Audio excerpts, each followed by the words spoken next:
अस्सलाम वालेकुम। कैसे हैं आप लोग? उम्मीद है बहुत मज़े में होंगे।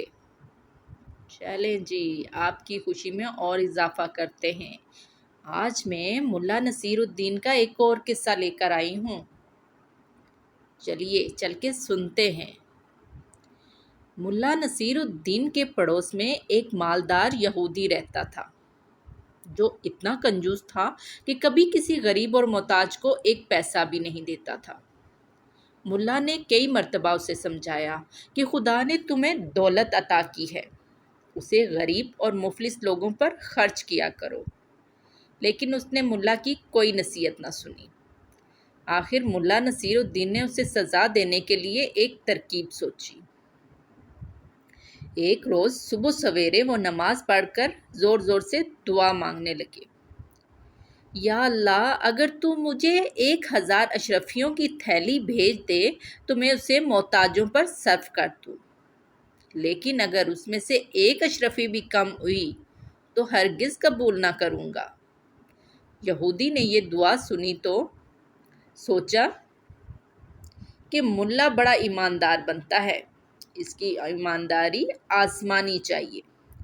ये सोचकर उसने थैली में 999 अशरफियाँ भरी, और ऐन उस वक्त जबकि मुल्ला नसीरुद्दीन दुआ मांग रहा था, अशरफियों से भरी हुई थैली उसके सहन में फेंक दी। मुल्ला नसीरुद्दीन ने लपक कर थैली उठा ली और उसमें से अशरफियाँ निकाल निकाल कर गिनने लगा। कुल 999 अशरफियाँ थी। मुल्ला ने खुदा का शुक्र अदा किया और कहने लगा, या अल्लाह, मैं तेरा शुक्र गुजार हूँ कि तूने मेरी दुआ कबूल फरमा ली। एक अशरफी कम है तो कोई बात नहीं, ये अशरफी फिर कभी दे देना।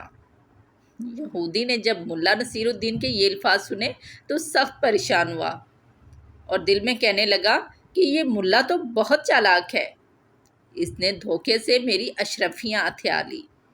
वो भागा भागा मुल्ला के पास आया और कहने लगा, तुम बहुत बेईमान शख्स हो, लाओ मेरी अशरफियाँ वापस करो।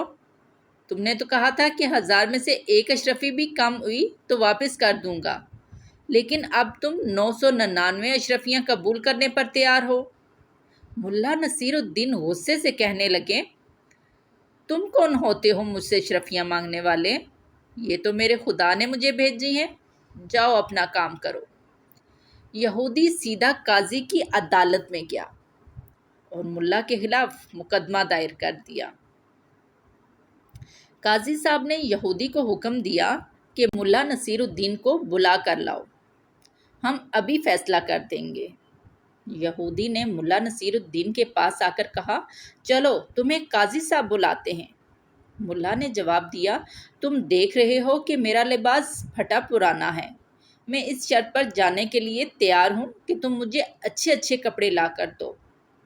यहूदी ने ये शर्त भी मंजूर कर ली और साफ़ सुथरे कपड़े मुल्ला को लाकर दे दिए। मुल्ला नसीरुद्दीन ये बेशकीमत लिबास पहन चुका तो कहने लगा, मियाँ यहूदी, क्या इतना कीमती लिबास पहनकर पैदल ही काजी की अदालत में जाऊंगा? लोग देखेंगे तो दिल में क्या कहेंगे? जाओ अपना घोड़ा लेकर आओ, इस पर सवार होकर जाऊंगा, मरता क्या ना करता। यहूदी ने अपना घोड़ा भी मुल्ला के हवाले कर दिया और मुल्ला साहब नहायत शान व शौकत से घोड़े पर सवार होकर काजी की अदालत में पहुँचे। मुकदमा पेश हुआ।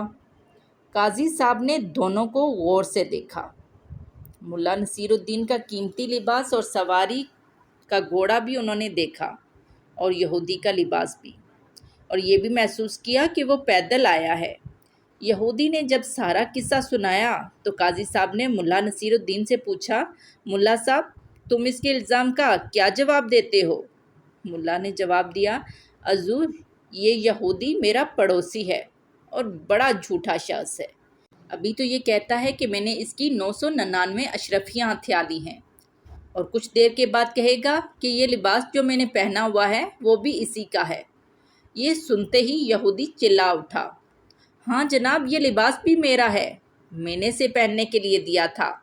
मुल्ला ने कहा, सुन लिया आपने, ये लिबास भी इसका हो गया, और अभी देखिएगा یہ کہہ دے گا کہ یہ گھوڑا بھی اسی کا ہے۔ یہودی غصے سے چیخ اٹھا، ہاں حضور، یہ گھوڑا بھی میرا ہی ہے، ملا نے مجھ سے سواری کے لیے مانگا تھا۔ قاضی نے جو یہ باتیں سنی تو یہودی کو ڈانٹ پھٹکار کر نکال دیا اور مقدمہ خارج کر دیا۔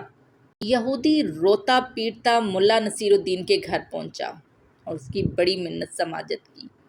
ملا نے اس شرط پر اس کی اشرفیاں، لباس اور گھوڑا واپس کیا کہ وہ آدھی اشرفیاں غریبوں میں بانٹ دے گا اور آئندہ بھی نادار لوگوں کی مدد کرتا رہے گا۔ کیوں بچوں، کیسا لگا آج کا قصہ؟ مزے کا تھا نا؟ تو پھر اب چینل کو سبسکرائب اور ویڈیو کو لائک اور شیئر ضرور کر دیجیے گا۔